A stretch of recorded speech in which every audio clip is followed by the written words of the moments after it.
Yeah. So, Oh, what part of the East Coast are you? I'm in Ottawa, Ontario. Oh, okay, that's right. Yeah, you did mention that. So I looked at your site back when you first emailed me, and I couldn't remember where you were based out of, but that's great. Um, I am So, just checking my microphone right now to make sure that it's coming through. okay. Okay. Should be. You're kind of doing a little bit of bouncing around. Yeah. Let me try. Just a second. Okay.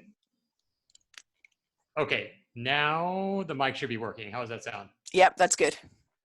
Okay. Perfect.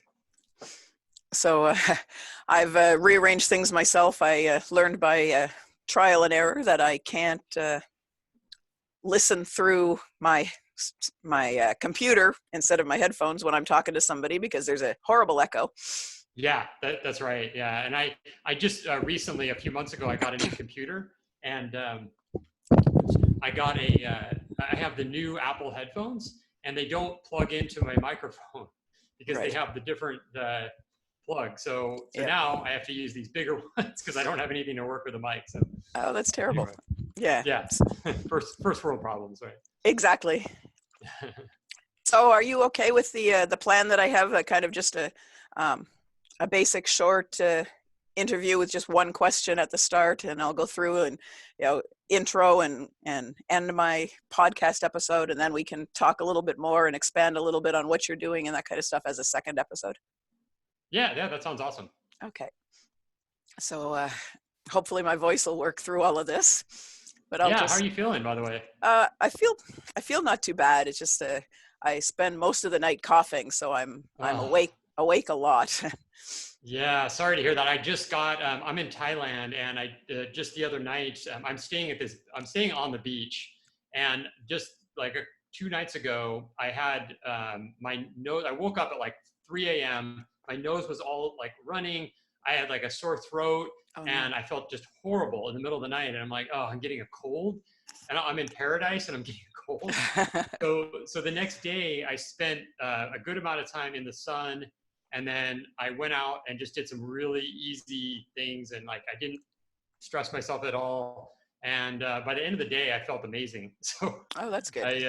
I would say sunshine would be, if you could find any there, would be the cure. So Well, yes, we've got sunshine, or we will when daylight comes, but it's going to be about yeah. 20 below zero, so Ooh, oh, not yeah. Okay. not good for being outside in the sun. No, definitely not. Okay, so I'll just get going so I don't hold you up for too long. I don't know what time Sure. it is there. Yeah, I'm 12 hours ahead, so at Okay. 6:07 p.m. Okay, well, that's not bad. Yeah. Yeah. Okay, so So is this a video podcast, or no, is it's it just going to audio? be audio. Okay, cool. So we'll see how it goes. Hi, and welcome to another episode of Beyond Retirement. I'm Jackie Doucette, and you'll probably notice that my voice is a little bit different today. Please bear with me. Hopefully, it's not going to disappear altogether. I'm really thrilled today to be joined by Kevin Koskella. Kevin's an online entrepreneur, able to work from wherever he happens to hang his hat at the moment. He's got a business teaching swimmers to become triathletes, and in 2005, he turned it into a location-independent online business. Then in 2017, he founded Work Hero, which is a service that helps online entrepreneurs by doing their technical tasks so they have the freedom to focus on what they do best. He's also the host of the Freedom Lovin' podcast, which is all about finding freedom in an unfree world. He agreed to join me today to talk a little bit about freedom and how things are going in his online entrepreneurship. So Kevin, thanks for joining me today. Thanks, Jackie, and it's great to be here. And I'm sorry that you have the sore throat and the cough and everything, but we were talking before the show, and I think sunshine and warm weather is the prescription to get better. Thank you. And where are you right now?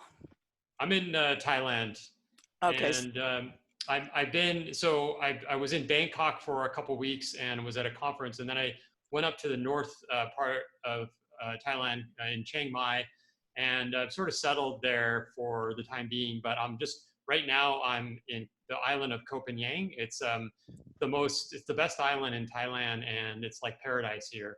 And I'm just here for a week. Wanted to get some beach time while I'm here in Thailand, so this is the perfect place. Nice. That's Thailand is a place that I'm hoping to visit someday. Once I have my location independent life. So, Kevin, what I'm doing with Beyond Retirement is I'm helping the listeners to see that there really is a life beyond a 9 to 5 career, that it's not really necessary in all cases to stay in a job for 30 or 35 years and then retire and collect a pension and have that be the end of the road. The world is rife with entrepreneurial opportunities, and I think that more people should be taking a look at what they could potentially be doing that'll give them an income and allow them to have the time freedom and hopefully financial freedom to do whatever they want. So along those lines, if you were going to be talking to someone, what's the number one piece of advice that you'd give to them if they were on the fence about leaving their 9 to 5 job?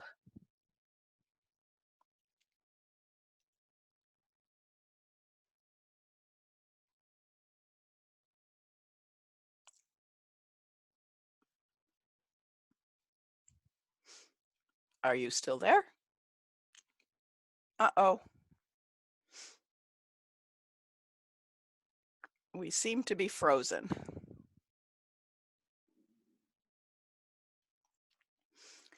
So it's one of the things that happens sometimes with online interviews.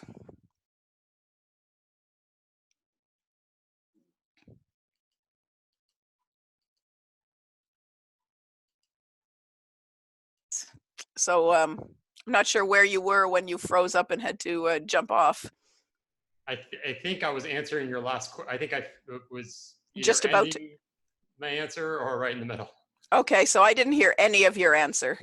Okay. Do you want to start? Wherever you want to start it is fine. So I'll just ask the question again, I guess. Sure. So, Kevin, what's the number one piece of advice that you'd give someone who's on the fence about quitting their 9 to 5 job? Yeah, I love this question because I think this is where it all starts. And I believe it is 100% up in your head, and it's psychological. There's nothing else. So I take a psychological approach to this, and I look back on, how did I do it? I have to ask myself that first. Like, how was I able to say, okay, I'm not going back to the 9 to 5? Because I did that. I was in that whole world myself, in the corporate world and everything. And at some point I left, and it was somewhat forced on me, but then it was also, I knew that the freedom was my number one value, and I knew that I could not go back to work. I kind of burned the bridges. But what I would say is to do, there's a writing exercise that I do when I'm trying to make a decision, like a big decision like this, and trying to understand what's been holding me back, and what are the things that I can sort of break free from. And they're called sentence completion exercises.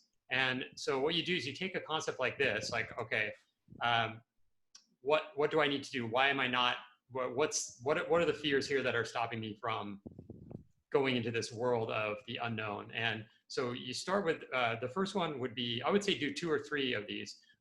You basically, you start a sentence, and then you write ...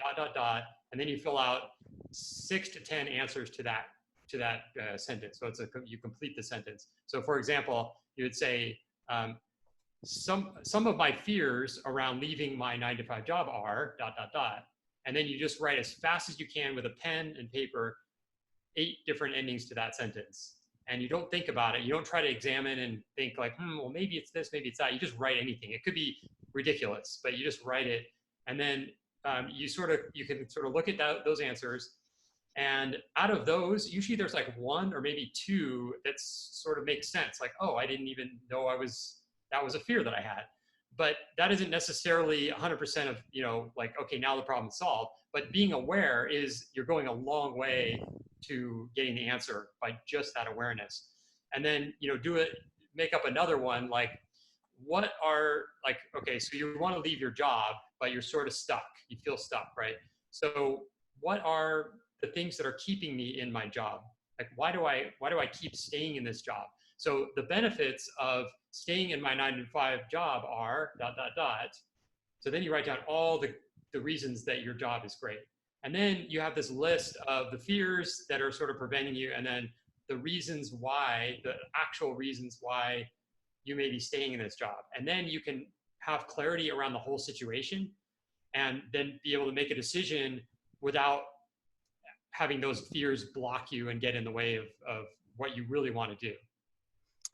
Wow, that sounds like a really great plan. The sentence completion idea is a good exercise, I think, for people to take for a lot of different problems that they might be having.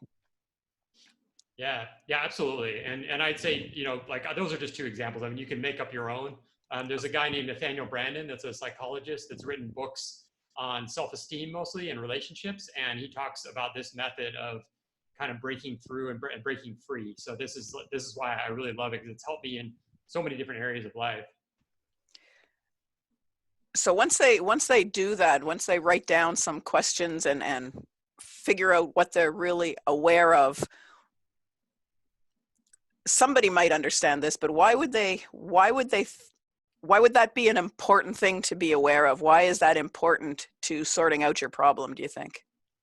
Yeah, because it's like you can't really solve an issue or a block or somewhere where you're stuck unless you have clarity on that situation. So if you have that like absolute clarity on like what is it, then you can work with it. It's kind of like, I use the example of, like, let's say that you are in credit card debt and your debt just keeps kind of piling up just a little bit at a time, but you're sort of ignoring it. You're sort of like not looking at it, not acknowledging it, pretending like it's not there. But all the while, it just keeps getting bigger and bigger, because the idea of like hitting it, looking at it head on and saying, I owe all this money is so stressful that you just keep avoiding it. But then once you look at it and say, okay, this is the facts of the situation. I owe this much money. Okay, now I can formulate a plan to get out of that debt. So if you're sort of in this illusion that, oh, my life's fine, everything's fine, and you have all this credit card debt, then you'll just never get out of it. And yeah, you'll feel good in the moment, or quote unquote good in the moment, but you're just kind of putting that stress and that anxiety off to a later date. And then it just keeps building and building and building until something, really horrible happens. Yeah. So if someone was trying to write down those questions so that they have a feeling of confidence in why they're scared about their job, what kind of things could they do if they're just feeling blocked, if they just can't come up with why they should be leaving their job? Well, I guess you use the word should. So not everybody necessarily should, leave their job. It might be that you love your job and you just want to stay there. So it's not always the case that, people should do anything. And I try to not give advice to people that aren't asking me for advice. Like if somebody were to come up to me and say, should I leave my job or not? I'd have a hard time answering that, because I don't really know their specific situation and what their current situation is and why it might be better to just stay with that. But if it's, I think most people that are interested in this kind of thing of leaving a 9 to 5, leaving a corporate job, they're wanting freedom. They're wanting more freedom. So I think that that's the thing to address. Like, how can you get 5% more freedom in your life? Like just 5%. Like what can you do in terms of your work or even your situation, your living situation or whatever it is, just 5% more freedom. Start there and then work your way to a little more freedom as you go. So it could be that maybe like for a work situation, and this is kind of an overused example, but it's like you work 5 days a week. So what about if you could go to your office 4 days a week and work from home 1 day a week? Now that gives you a little more freedom, because those days that you're working from home, you don't have to drive to the office or whatever, commute to an office. So there's stuff like that, just little things, and then just sort of get a little more at a time, instead of thinking of it as this huge overwhelming, like, oh, if I quit my job, I can't pay my bills and everything's going to go to hell. It's like just taking the little things that you can do for right now. That sounds like something that would be a little bit more doable for a lot of people. Yeah. probably really scared about the idea of leaving the job and leaving the security, but they know that there's something else that they want. So doing it a little bit at a time is probably a really good idea. So Yeah. thanks very much, Kevin. It's been a great talking to you. I know that the listeners have gotten some good information, good ideas, and ways to move ahead with their problem now. I believe we've come to the end of the time that we've got for this episode. If anyone would like to get in touch with you and talk to you more about what you do as an entrepreneur, how would they do that? So I have a podcast at freedomlovin.com. That's like loving without the G. So freedomlovin.com. And then I also have a website called useworkhero.com. And so feel free to contact me through either of those. And yeah, I'd love to chat. And by the way, Jackie, thanks for having me on. That was really fun. Great. Thanks very much. I'll make sure that I put both of those in the show notes so that they're there available for everybody. Awesome. Thanks again. Cheers. Bye. Okay. So thank you. I'm, as you probably guessed, I'm kind of new at this, so it's Hey, we all got to start somewhere. Exactly. And what I'm doing, the reason I'm doing this, I don't know if I explained that in any of my emails. I guess I only emailed you a couple of times. Where I'm doing a program with Jamie Atkinson. I don't know if you know who he is, but he's doing a online program teaching us how to launch a podcast. And although I've got my podcast already, I'm doing it in order to sort of relaunch, and the idea is that we can move up the charts a little bit if we do it in the proper manner. So he's got about 25 of us that are all going to be launching at the same time on December the 2nd. And what we're planning is to have a number of us each have our own guests agree to tell their listeners or their list of people that, hey, these podcasts are dropping on December the 2nd. Go listen to them here, with the idea that if a whole bunch of people come in the first 24, 48 hours and start downloading, they'll move up the charts a little bit faster. Right. And what we're doing, the reason that we're doing the little short episodes is that for people who are interested, or people who have have a desire to learn more about all the different kinds of topics that are on in these podcasts. We're having a podcast summit where, excuse me, where you can go to a website and see all of the different podcasts, and each of them have 8 different speakers talking about a specific topic for that day. Oh yeah. So people can go, in this case, probably 25 different topics with 8 speakers each. So right. It gives everybody a whole lot more exposure, and it gives something of value to the people who are coming to take a look at it. So I'm hoping that you'll agree to do that with me, to let me use this episode to be part of that, because absolutely, my goal is to get the 8 people that are telling my listeners what they can do, little tricks that they can do to help them move towards some time freedom. Awesome. No, it sounds great. Okay, so when the time comes, I'll give you the link to this episode so that you can share it, and I'll also give you the link to the summit so that you can take a look at what's going on there and share it if you want to. Yeah, that sounds awesome. I wish I would have done something like that when I was starting my podcast. Sorry about that. Yeah, no problem. So maybe if you've got a few more minutes, I know we've been on here for a while, I'll try another one. I'll just open it up with a kind of, I've got you back again, and we'll see what goes from there. Yeah. So, hi, welcome to another episode of Beyond Retirement. I'm Jackie Doucette, and today I've got Kevin Koskella with me again. You may remember him from a previous episode. What we're going to talk about today is how Kevin got involved in his independent lifestyle and how things are going with him today. So thanks for joining me again today, Kevin. I hope things are going well for you. Things are great, Jackie. Thanks for having me on again. I'm wondering today if we can just chat a little bit about um, transitioning your business to an offline business. I know that you had your Try Swim Coach business initially, and it wasn't an online business, I don't believe. And I think that you moved it into the online realm to help you become location independent. I was wondering if you could talk a little bit about that. Absolutely. Yeah, I love this topic. So I got laid off from my corporate job and I was kind of looking for work and I didn't know exactly what I wanted to do. But in the meantime, while I was kind of looking for the next thing, I started teaching swim lessons. It was something that I was really excited about and passionate about at the time. And I'd never really done that before, even though I was a competitive swimmer growing up. I never really taught lessons other than just a few here and there.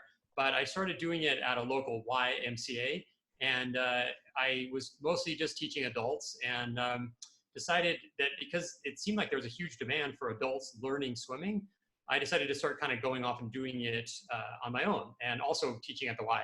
And so that I just started with like not knowing anything about how to run a business or how much to charge or any of that, but I just enjoyed it. So I thought I'll get some personal clients and just see what happens.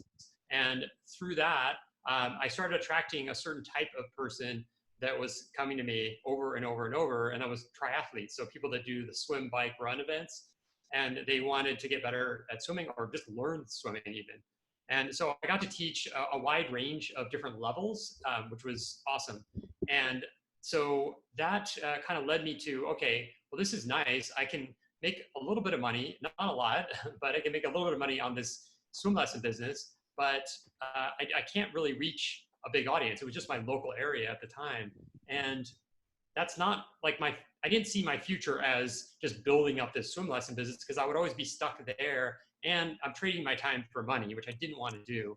I wanted to do something that I could leverage so that I could have access to a bigger audience. So I started dabbling in online business and started learning a little bit about how to do that.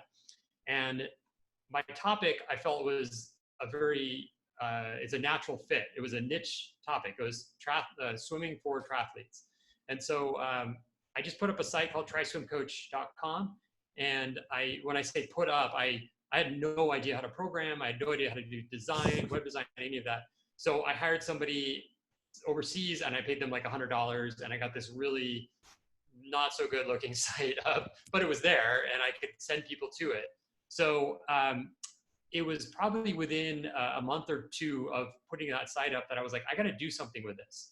And I have to sell something because I can attract people from all over the world. So I decided to write a guide to triathlon training for swimming.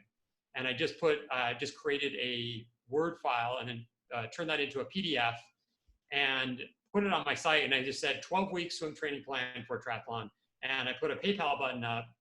And believe me, I knew nothing about how to do any of this. I had to learn each step along the way. And within, as soon as I put that PayPal button up, I was actually, the next day, I was getting on a plane to Europe from California.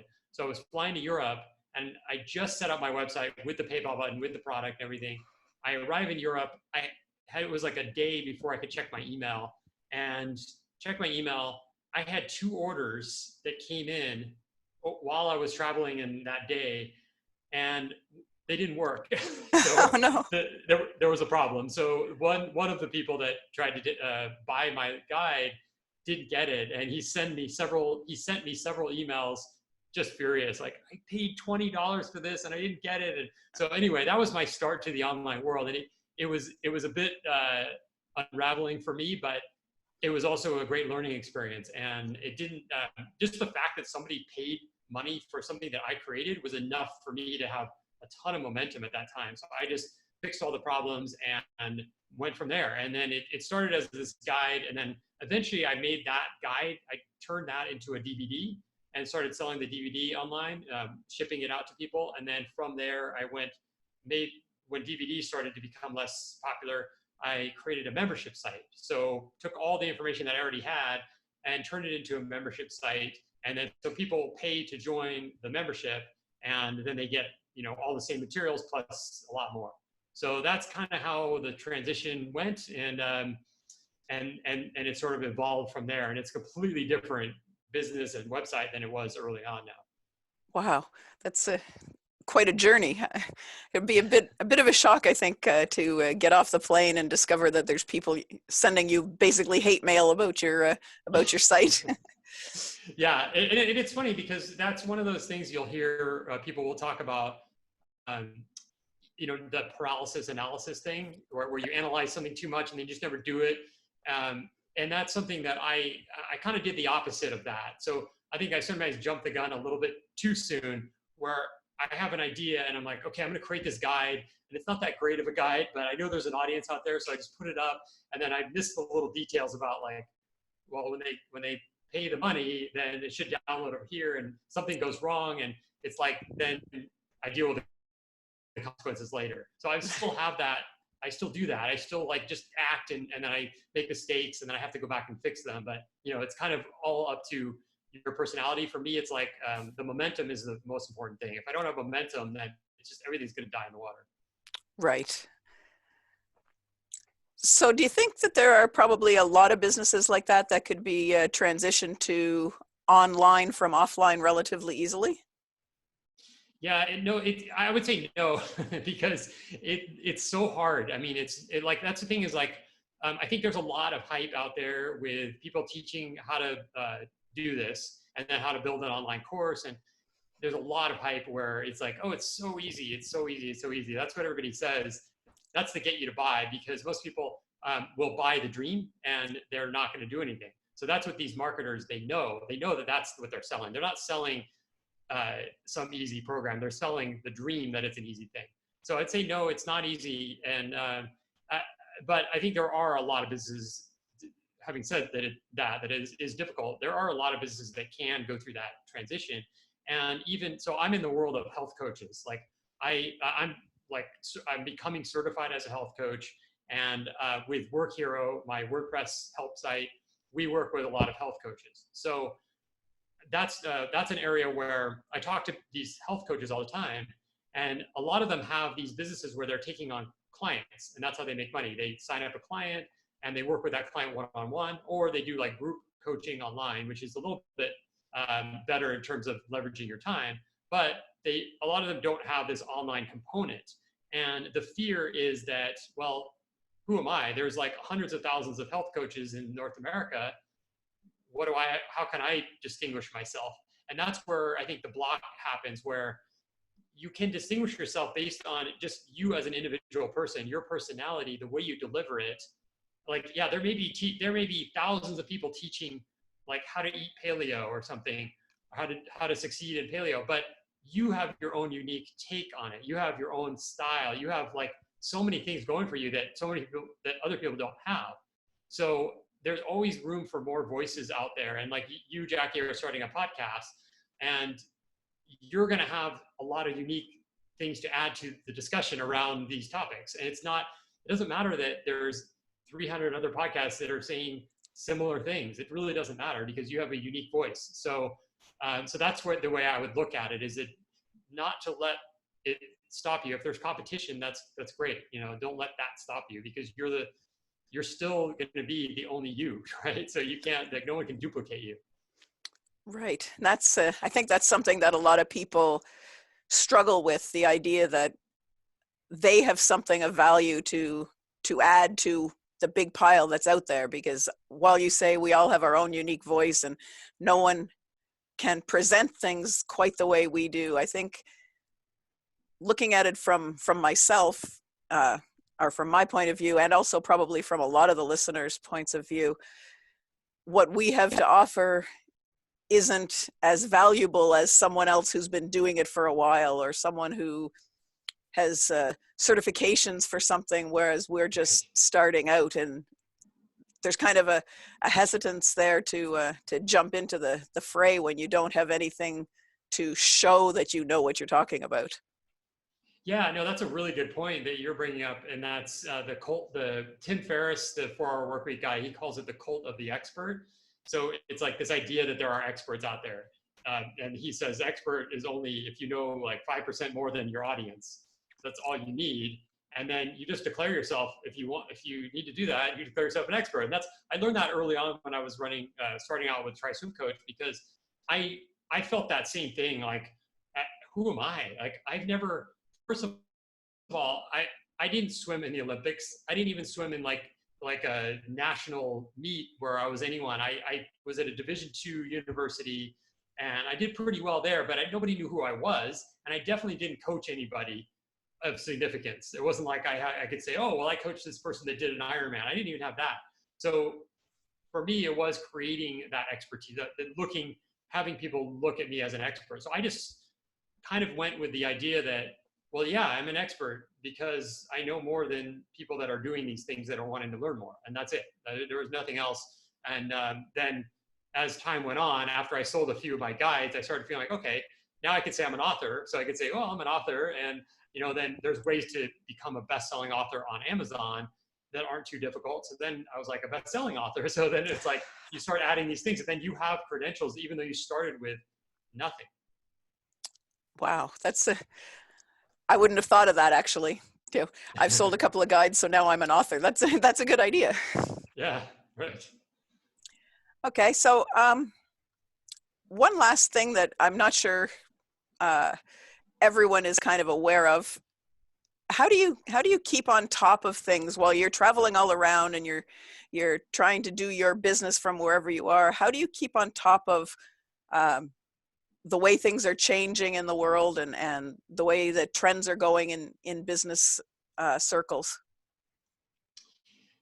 Yeah, that's a good question. So I think there's a couple of parts of that question that I could answer. So as far as like traveling goes and keeping on top of all the things that are going on, the first thing is, well, right now I can be totally honest and say that I'm not really keeping on top of a lot, because I'm staying in paradise, and I've been working. I'm still working here, but it's so incredibly beautiful and nice here that I haven't been nearly as diligent as I usually am when I'm traveling. But I'm only in this place for a week, so I want to take advantage of as many things as I can, including just pure rest. Not necessarily like doing things, but just being able to exist without having to think about deadlines and things like that. So, but normally I will designate like certain times. Like here in Asia, it's much easier to work in the morning and in the evening, because those are the times where there's a little bit of overlap with North America, where a lot of my communication happens.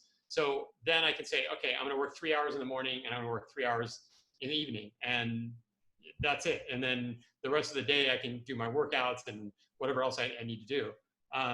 So scheduling that is great. And there's this concept of like the busier you are, the more you can kind of handle.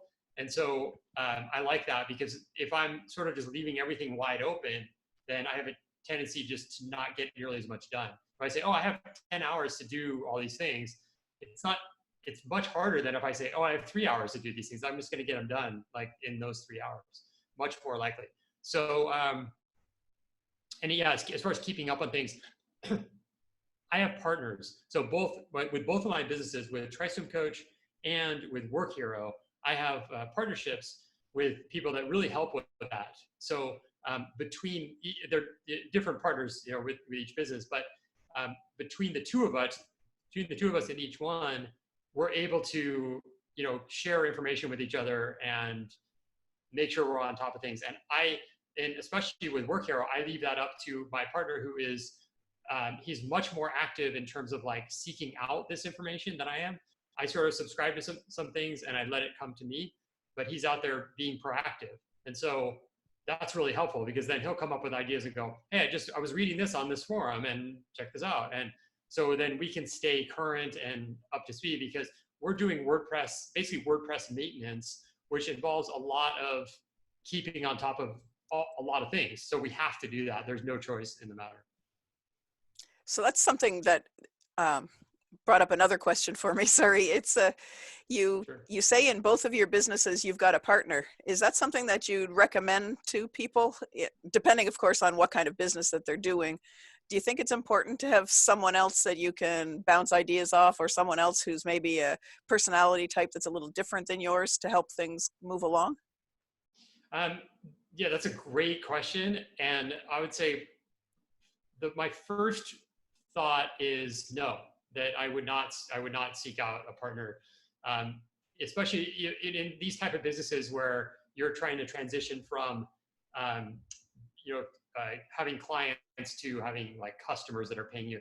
I would say that it would be better. The first option I would take is to hire virtual assistants to help you with different aspects of your business, and preferably you have consistency there, so you're not continually hiring different people and having them work in different roles, but instead having people that you work with on a regular basis.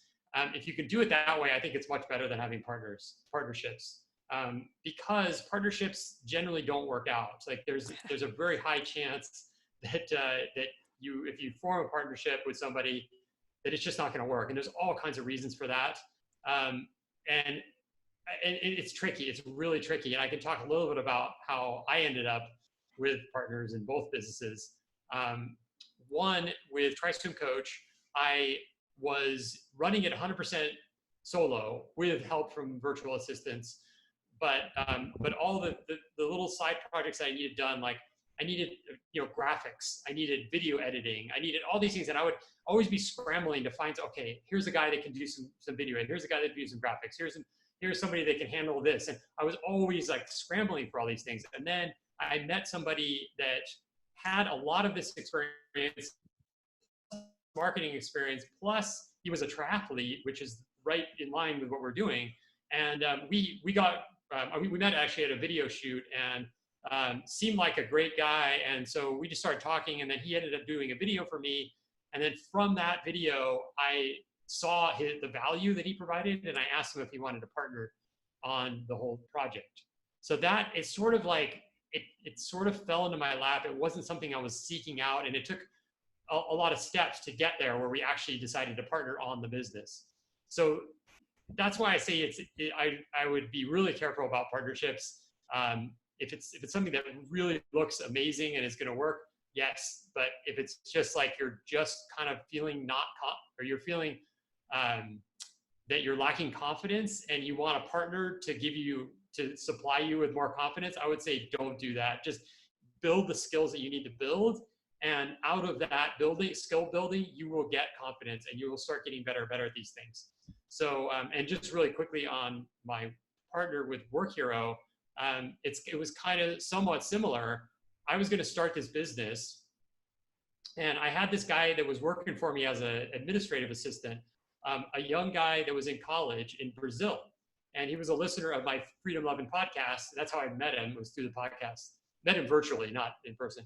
And so I told him that after he was doing some admin work for me, he was great. He was awesome. And I told him about this idea I had. I said, I'm going to start this business, and would you want to work as an assistant for that business?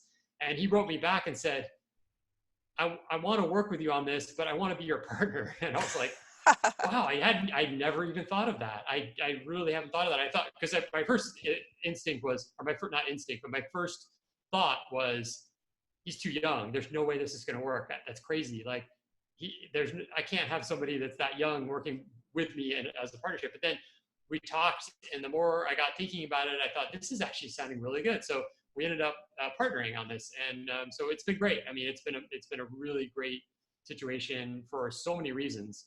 But again, like if I had sought out somebody like him, I never would have worked. It would have just failed. So that's my long-winded answer about partnerships. It's a very tricky thing to do, but if you find something that works, that just falls into place, then yeah, it can be amazing. Okay, great. I like the idea that what you suggested with the virtual assistants. Mm-hmm. I did an episode a little while ago about VAs and what they can do for you, and yeah, I think that's a perfect opportunity for you to help someone else and get the help you need as well. Right, exactly. So I guess we're coming to the end of the episode again. I want to thank you very much, Kevin, for being with me one more time. I've really enjoyed chatting with you and learning about your businesses, and wish you all the best in everything that you're doing. And hopefully I'll be able to keep track of you on your podcast. I'm enjoying the episodes that I've listened to so far. Oh, thanks a lot, Jackie. Yeah, it's been fun. And I liked what you're doing as well. And I wish you all the best. Great. Thanks very much.